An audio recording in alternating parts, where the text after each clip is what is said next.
Assalamualaikum warahmatullahi wabarakatuh. Apa khabar anak-anak murid saya? Saya doakan anak murid saya berada dalam keadaan sihat. Hari ini kita akan belajar mata pelajaran baru iaitu unit 6, tajuknya Cantik Menawan. Anak-anak murid saya boleh buka buku muka surat 52 dan 53 sebagai rujukan. Kita belajar hari ini gerak melodi. Sebelum itu, mari kita pergi kepada objektif mata pelajaran kita pada hari ini.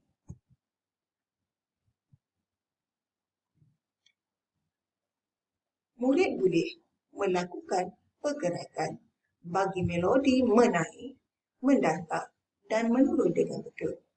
Yang kedua, dapat melakukan pergerakan secara kreatif terhadap pergerakan melodi yang diperdengarkan sebentar lagi. Baiklah, dah sedia untuk mendengar lagu Cantik Menawan.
Baiklah, mari kita belajar rentak, mendatar, menurun dan menaik.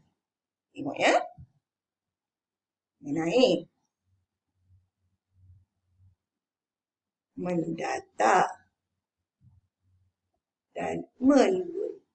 Apabila kita belajar rentak melodi ini, kita mesti diiringi dengan muzik. Muzik apa tu? Cantik Menawan. Mari kita praktis bersama-sama menggunakan rentak dan simbol yang dipaparkan ini untuk merancangkan lagi pembelajaran kita pada hari ini. Dah sedia?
Alhamdulillah. Seronok tak? Okey. Untuk hari ini, saya nak anak-anak murid saya praktiskan dan buat rakaman macam yang saya buat. Menaik, mendatar, menurun berdasarkan instrumen lagu Cantik Menang. Sekian, wabillahi taufiq wa hidayah. Wassalamualaikum warahmatullahi wabarakatuh. Jumpa lagi.